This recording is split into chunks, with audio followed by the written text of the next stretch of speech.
हमें इतना प्रेम था जिसका वर्णन भी मैं नहीं कर सकता। तो बोले फिर क्या हुआ?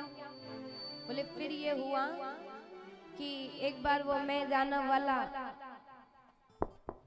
युद्ध हुआ और युद्ध के बाद बाली को ऐसा लगा कि मैंने उसका राज्य छीना। उसने राज्य छीना, मुझे इसका कोई दुख नहीं है। उसने मुझे मारा, इसका भी मुझे कोई दुख नहीं है।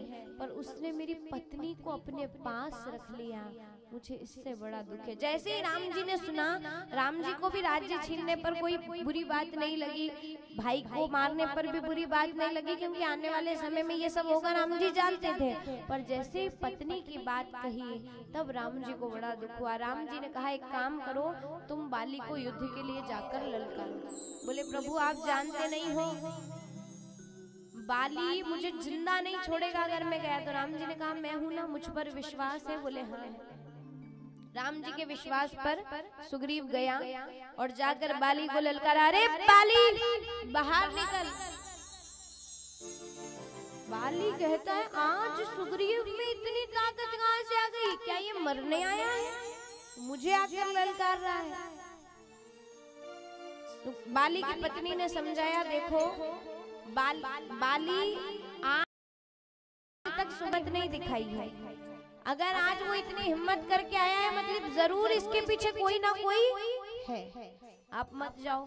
बाली ने कहा अच्छा क्या तुझे मेरी ताकत पर भरोसा नहीं? वो माना नहीं, वो गया। इन दोनों का युद्ध प्रारंभ हुआ। राम जी पेड़ के पीछे खड़े हो गए।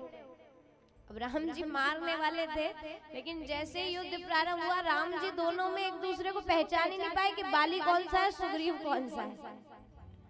अब महाराज जब राम जी बहुत देर तक पहचान नहीं पाए तो युद्ध हुआ।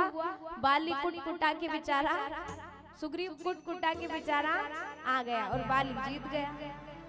अब सुग्रीव आया, सुग्रीव रोने लगा। अब राम जी बैठे हैं, बोले प्रभु वाह वाह प्रभु वाह, क्या मित्रता निभाई है आपने। भगवान कहते हैं सुग्रीव मुझे क्षमा कर दो। बोले बहुत दर्द हो रहा है। राम जी लेप लगाते, राम जी का जैसे ही हाथ लगा सब ठीक हो गया। बोले जितना दर्द इन बाहरी घावों पर नहीं हो रहा है उससे ज्यादा दर्द हृदय में हो रहा है, क्या मित्रता निभाई आपने। बोले सुग्रीव मुझे क्षमा कर दो, मैं गया तो था, मैंने तुम्हारा युद्ध देखा भी, पर बोले जैसे ही मैं मारने लगा मैं तुम दोनों में पहचान ही नहीं पाया कि सुग्रीव कौन है और बाली कौन है। उसी समय राम जी ने बोले एक काम करो एक बार फिर से जाओ। बोले क्यों? इस बार बचकर आ गए, अच्छा नहीं लग रहा? हा? अब पूरी तरह सुलाना चाहते हो क्या? बोले नहीं नहीं, इस बार पक्का मैं आऊंगा। क्या किया? बोले पहचान के लिए भगवान ने एक माला सुग्रीव को पहना है। अच्छा एक बार क्या हुआ कि एक डॉक्टर था और एक पेशेंट था। वो डॉक्टर के जीवन का पहला ऑपरेशन था, तो डॉक्टर ऑपरेशन थिएटर में माला लेके गए। तो वो जो पेशेंट था ना, जो मरीज था, वो उसने पूछा, बोले डॉक्टर साहब ये माला आप क्यों लेकर आए हो? तो बोले देख भाई मेरा है पहला ऑपरेशन, अगर सक्सेसफुल हो गया तो ये माला मेरे लिए, और खुदा ना खास्ता ऑपरेशन फेल हो गया तो माला तेरे लिए। तो माला किस लिए पहनाई जाती है? खैर यहाँ भगवान ने विजय माला पहनाई है। जैसे ही सुग्रीव को माला पहनाई गई उसी समय वापस जाकर ललकारा। बोले लगता है ये मानेगा नहीं, ये मरेगा ही मरेगा। अब जैसे ही बाली आया, बाली से युद्ध प्रारंभ हुआ। उसी समय राम जी ने एक तीर मारा।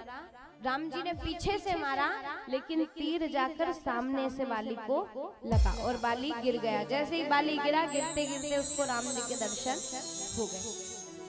अब राम जी उसके पास आए।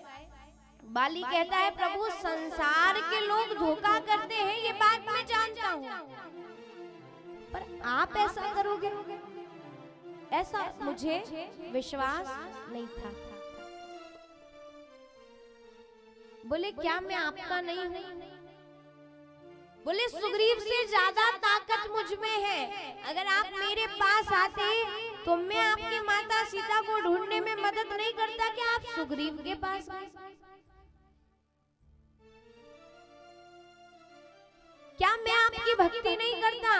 क्या मैं क्या सुग्रीव आपका है? राम जी ने कहा देख भाई बाली, तुझ में सारी चीजें अच्छी है, तू बलवान है, तू बुद्धिमान है, तूने सारा काम अच्छा किया, लेकिन तूने एक काम बुरा किया जिसके कारण मुझे तुझे मारना पड़ा। तूने अपने भाई की स्त्री को पत्नी बनाना चाहा। यहाँ सिखाया गया है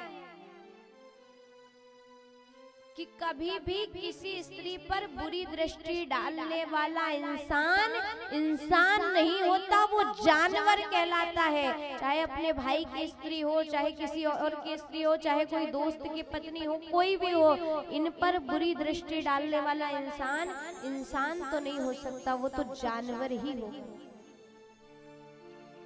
इसलिए आज बाली को भगवान ने मार दिया। बाली पछताया, बाली ने पश्चाताप किया। भगवान ने कहा मैं तुम्हें जीवित कर सकता हूँ, बोले नहीं, आज जो समय है पता नहीं वो कभी मिले कि नहीं। आपकी गोद में अगर मैं अपने प्राण त्यागूंगा तो पूर्ण विश्वास है कि मैं आपके धाम ही जाऊंगा, तो मैं अब जीना नहीं चाहता। बोले प्रभु आप बाली को राजा बना दीजिए, आप सुग्रीव को राजा बना दीजिए, मुझे कोई दिक्कत नहीं है, पर मेरा पुत्र है अंगद, आप उसको अपनी शरण में रख लीजिए।